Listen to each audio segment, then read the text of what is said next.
এই যে অ্যাপিলেট ডিভিশনের যে আসামি পক্ষের যে শুনানি সেটা অতি দ্রুত এবং সেটা আগামী 1 মাসের মধ্যে, ওনারা 3 মাস সময় নিয়েছে, আমরা বলেছি আগামী 1 মাসের মধ্যে সেটা শেষ করে এবং ওসি প্রদীপ, লিয়াকত সহ যারা এই হত্যাকাণ্ডের সাথে জড়িত প্রত্যেকের ফাঁসির রায় এবং ফাঁসি কার্যকর করার জন্য আমরা অনুরোধ করি। প্রধান উপদেষ্টা এবং ব্যারিস্টার তাজুল যখন র্যাবের গুম অফিসে যখন গিয়েছিল গুম ঘরগুলো পরিদর্শন করার জন্য, পরিদর্শন করার আগেও যেরকম একটা চাপ ছিল, প্রধান উপদেষ্টা নিজে বলেছেন যাতে উনি এই জায়গায় না যান পরিদর্শন করতে।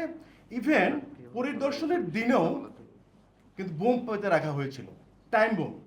তার মানে হচ্ছে যে বিচারিক কার্যক্রমের উপর যে পলাতক ফেসিবাদীদের প্রভাব রয়েছে, আমি কেউ অস্বীকার করার কোনো সুযোগ নেই। 5 আগস্টের কিছুদিন পরে ওসি প্রদীপের ওয়াইফকে বেইলে দেওয়া হয়, বাট এর কয়েকদিন পরে যখন এটা নিয়ে জনমত তৈরি হয় যে এটার বিপক্ষে, তখন কিন্তু বেইলটা আবার ক্যান্সেল করা হয়। বিগত ফ্যাসিস্ট সময়ে কোন এক অজানা কারণে এই মামলার যে ডেথ রেফারেন্স শুনানি হোক বা মামলার যে কার্যক্রম, সেটা কোন এক অজানা কারণে বন্ধ ছিল, আমরা সেটা সবাই জানি।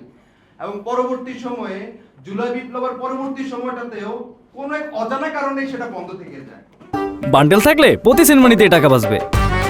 বিকাশ সেনমানি বান্ডেল কিনে জিতুন প্রতি লেনদেনে। আমরা মনে করি যে হলো বর্তমান সময়ে অ্যাপিলেট ডিভিশন যে বেঞ্চ তৈরি করে দিয়েছেন বিচারপতি মুস্তাফা সাগির এবং বিচারপতি মুস্তাফিজ স্যারের, ওনাদেরকে একটা অ্যাপিলেট বেঞ্চ গঠন করেছে। আমরা মনে করি, আশা করি যে হলো সামনে কোন ধরনের প্রভাব, কোন ধরনের প্রতিপত্তি বা কোন ধরনের ইনফ্লুয়েন্স, সেটা দেশে হোক দেশের বাহিরে হোক, আমরা বাংলাদেশের জনগণ এই দেশে সেই ধরনের প্রভাব হতে দিব না ইনশাআল্লাহ। ওসি প্রদীপ বা লিয়াকত এদেরকে কোনোভাবে যেন আসামি না করা হয় সেই কারণে অনেক ধরনের ষড়যন্ত্র করা হয়েছে। তাহলে আমরা কেন মনে করব না ফেসিবাদীদের প্রভাব এখনো বিচারিক প্রক্রিয়ার উপর আছে? আমাদের এটা বলার সুযোগ নেই যে এখানে ফেসিবাদীদের প্রভাব চলছে না। তো তাদের উদ্দেশ্যে আমাদের বলা, দেশটা তার বাপের না, দেশটা আপনারও বাপের না। আমরা আমাদের ভাই, আমাদের কমরেড, তাদের হত্যার ন্যায় বিচারের জন্য আমরা আছি, থাকবো ইনশাল্লাহ। আইন মন্ত্রণালয় এখন পর্যন্ত আইন মন্ত্রণালয় বা বিচারিক কার্যক্রমে যেটাই আমরা যতটুকু জানি যে উনি প্রত্যেকটা জায়গায় হস্তক্ষেপ করতেছেন। সো এই বিচার বিভাগকে যদি স্বাধীন রাখতে হয়, আইন মন্ত্রণালয় থেকে এজ এ উপদেষ্টা ওনার কিন্তু হস্তক্ষেপ করা ঠিক না। অনেক কাজ ডক্টর আসিফ নজরুল করছেন যেটা দেশের জনগণের কাছে অ্যাকসেপ্টেড না।